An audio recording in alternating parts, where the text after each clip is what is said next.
മന്ത്രിസഭാ വകുപ്പ് വിഭജനത്തിൽ അന്തിമ തീരുമാനമായി. പട്ടിക ഗവർണർക്ക് കൈമാറി. ഉന്നത വിദ്യാഭ്യാസം, ഫിഷറീസ് വകുപ്പുകൾ കോൺഗ്രസും മുസ്ലിം ലീഗും വച്ചുമാറിയെന്നാണ് സൂചന. റവന്യൂ വകുപ്പ് AP അനിൽകുമാറിന് നൽകിയേക്കും. സണ്ണി ജോസഫിന് വൈദ്യുതി, പാർലമെന്ററി കാര്യ വകുപ്പുകൾ ലഭിക്കും. VD സതീശൻ സർക്കാരിൽ മുഴുവൻ മന്ത്രിമാരും സത്യപ്രതിജ്ഞ ചെയ്ത് 3-ാം ദിവസമാണ് വകുപ്പ് വിഭജനം പൂർത്തിയായത്. കോൺഗ്രസും മുസ്ലിം ലീഗുമായി തർക്കമുണ്ടായിരുന്ന ഫിഷറീസ് വകുപ്പ് മുസ്ലിം ലീഗിന് നൽകി. VE അബ്ദുൾ ഗഫൂർ ഫിഷറീസ് മന്ത്രിയാകും. ലത്തീൻ സഭയുടെ സമ്മർദ്ദത്തിന് വഴങ്ങാതെയാണ് കോൺഗ്രസ് നീക്കം. ഫിഷറീസിനൊപ്പം ഗ്രാമവികസന വകുപ്പും ലീഗിന് കൈമാറിയതായാണ് സൂചന. ദീർഘകാലമായി കൈവശം വെച്ച സുപ്രധാന വകുപ്പുകൾ കൈമാറിയതിൽ കോൺഗ്രസിനുള്ളിൽ അതൃപ്തി പുകയുന്നുണ്ട്. അതേസമയം വകുപ്പ് വിഭജനത്തിൽ തർക്കമില്ലെന്ന് മുഖ്യമന്ത്രി VD സതീശൻ. ആ വിഷയങ്ങളൊക്കെ UDF ചർച്ചകളിലൊക്കെ മന്ത്രിസഭ പുനഃസംഘടന, മന്ത്രിസഭ സത്യപ്രതിജ്ഞയ്ക്ക് UDFന്റെ ചർച്ചകൾ പൂർത്തിയായി.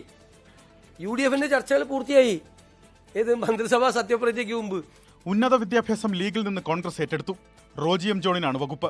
AP അനിൽകുമാറിന് വൈദ്യുതിക്കൊപ്പം ദേവസ്വം, M ലിജുവിന് എക്സൈസ് സഹകരണം, OJ ജനീഷിന് യുവജനകാര്യത്തിനൊപ്പം തൊഴിൽ വകുപ്പും നൽകി. ധനകാര്യം, തുറമുഖം, നിയമം, പൊതുഭരണ വകുപ്പുകൾ മുഖ്യമന്ത്രി VD സതീശന്. ആഭ്യന്തരവും വിജിലൻസും രമേശ് ചെന്നിത്തലയ്ക്ക്. K മുരളീധരന് ആരോഗ്യത്തിനൊപ്പം കായികം കൂടി നൽകിയതായാണ് വിവരം.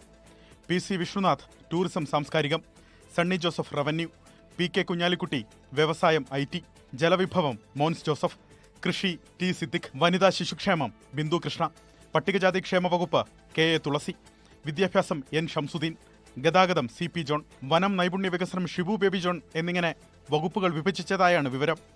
24 തിരുവനന്തപുരം.